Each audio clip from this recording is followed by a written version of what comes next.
First question, question number 16.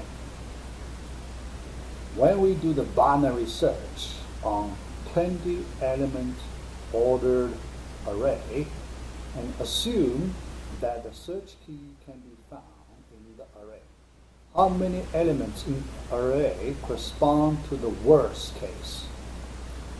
Some students may not understand the meaning of this worst case, the exact meaning of this worst case. Okay? Yeah. So for this question, I'd like to give you the reference module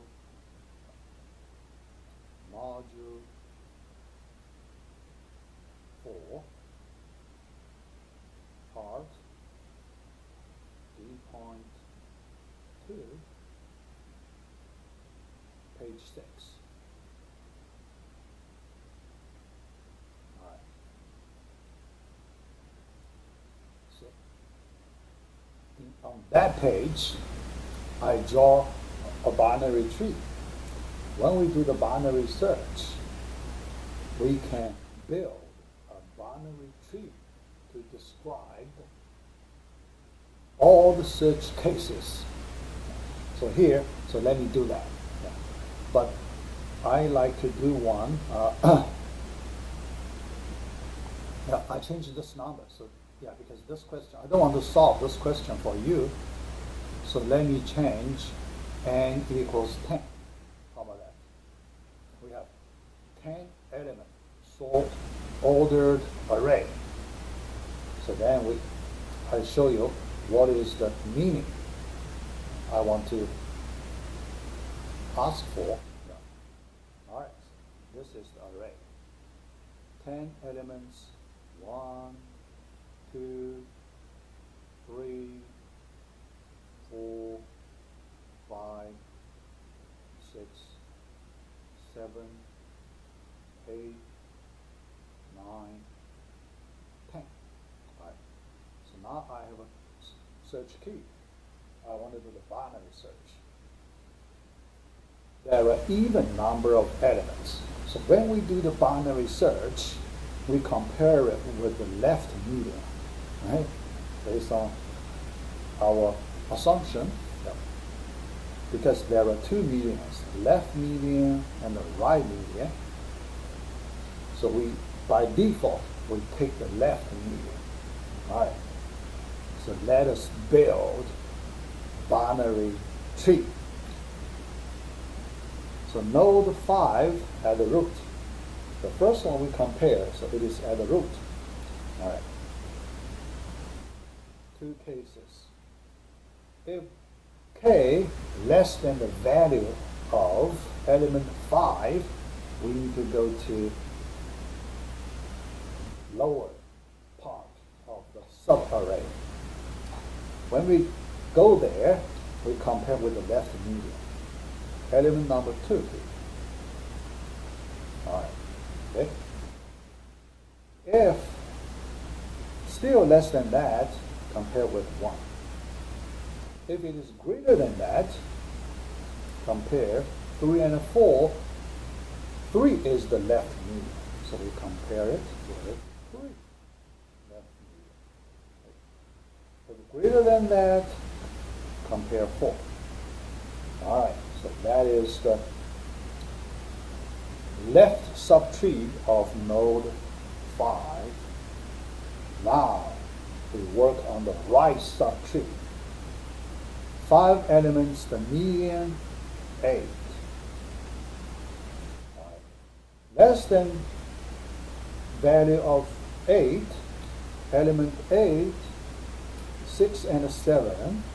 6 is the left median, so we compare with 6 first. Then 7 next. All right.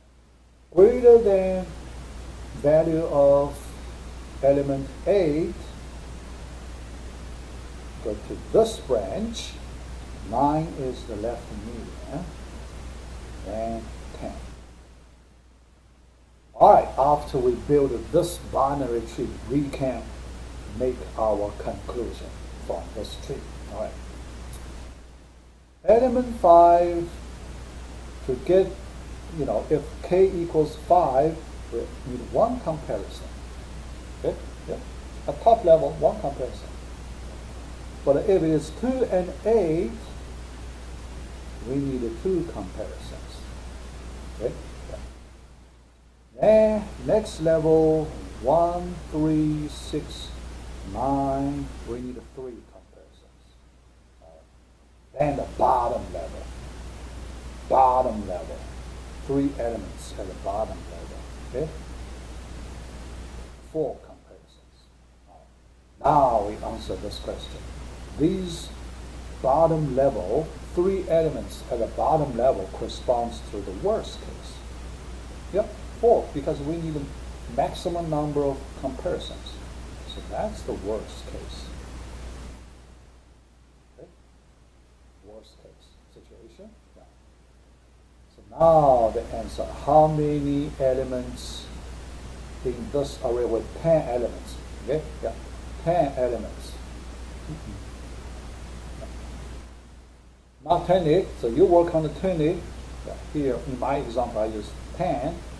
So your answer for 10, the answer 3. 3 at the bottom. All right. So that's the meaning. So that's the meaning of the worst case. Okay? All right. Next question. Next question is similar to this one. Similar to this one. 25 elements, right? And assume the search key can be found in the array. What is the average case performance? I did one example in the notes for 7 elements. For 7 elements. You just use that example. Same method, you change to 25. You draw that binary tree as I drew in the previous slide. Okay? Yeah. So the reference is still the same page, and for D.2 P6. Okay? Module 4, part D.2, page 6. Okay? Yeah. The same example. Yeah. On that page, we did a 7-element average case performance example. Now you use the same way you do on 25 elements. But you need to, on your scratch paper, you need to draw that binary tree. Okay? Yeah. All right, so that's the second question. The third one, and the last one, this one, solve the following recurrence relation. We did it to solve the Fibonacci number recurrence equation problem. We did that. Right? So here, let me give you the reference. Module 3, part C.4, page 2. That location. Okay. All right. So here, let me just do some partial main steps. All right. So when you start work on this equation first, write the characteristic equation. Yeah. So in your discrete math, so you also learn this technique in the discrete math. Oh, yeah. All right. First, characteristic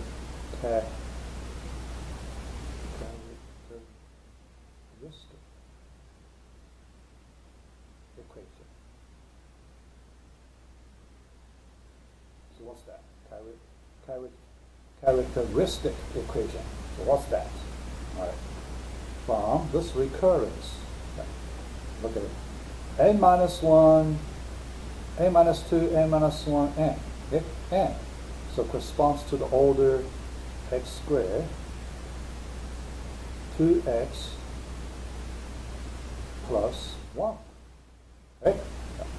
So then we can write a quadratic equation: x squared minus 2x minus 1 equals 0.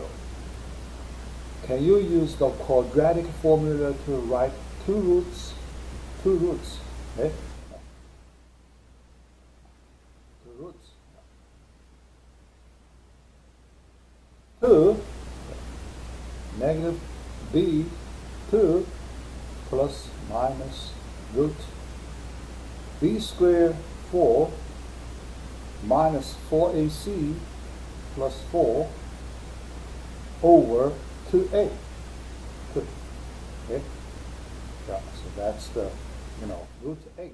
This is root 8. Root 8 equals 2 root 2.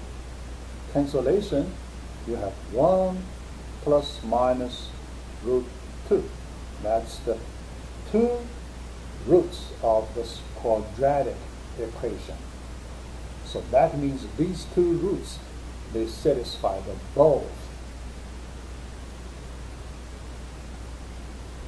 recurrence relation through geometric sequence. So that's why I refer you to that page. The detail is there, so I do not want to repeat the detail already in the notes. Okay? All right. So here, remember, we use a linear combination to represent a general solution.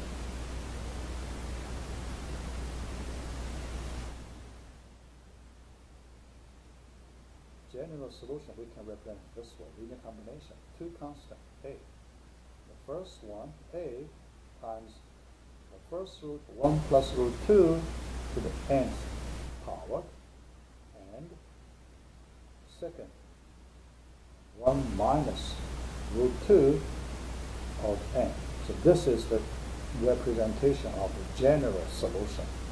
But we don't know a and b, the constant. We don't know it. How to determine capital A and a capital B using two initial conditions.